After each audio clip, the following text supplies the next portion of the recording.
13 months after the launch of Volume 1 of a summary of the Belize Constitution, the second volume is complete.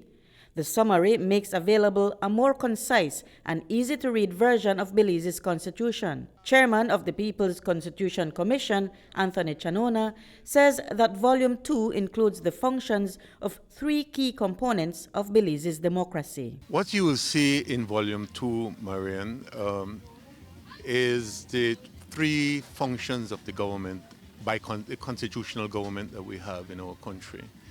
The executive, and it explains how that is formed. You will see the legislature, it explains how that is formed. And then you see the check and balance of the judiciary, which checks the laws coming out from the legislature. So it also then leads into how these institutions are financed. Because ultimately the legislature, the executive would make policies for expenditure, the legislature enacts laws, but the public purse must afford them.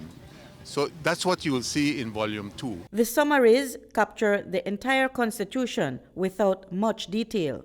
And judging by one example that Chanona shared of an example of his own granddaughter, the books are having an impact within the school system. My youngest grandchild, Madison, called me one night to ask me a question about the Prime Minister and Cabinet.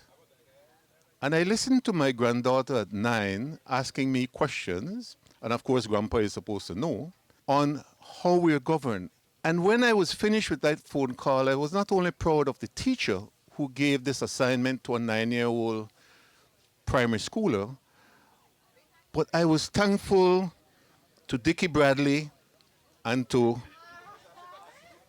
his efforts, because it was telling me by that phone call that these books are now in the school system. Chantel Ramirez, a Standard 6 teacher at St. Peter Claver Primary School, says her students gravitated to Volume 1, so much so that it created lively discussion among them about Belize's Constitution. They were really excited about it, and so when we started off, we introduced the preamble, and that really triggered the students into talking about their rights, what they think should happen, and how they feel some of their rights had been kind of violated. Although they have their children's rights, and those are more for adults, but they have a better understanding of what their rights are as Belizean citizens, understanding the Constitution a lot better than having like this huge bulk of information with these huge words that they barely could understand. Now that both volumes have been disseminated, Chanona says the Commission will be encouraging teachers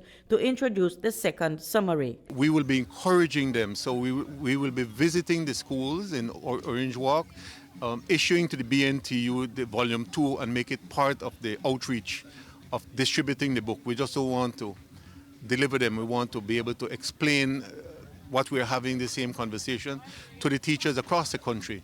But the distribution will be through the BNTU. Reporting for News 5, I'm Marion Ali.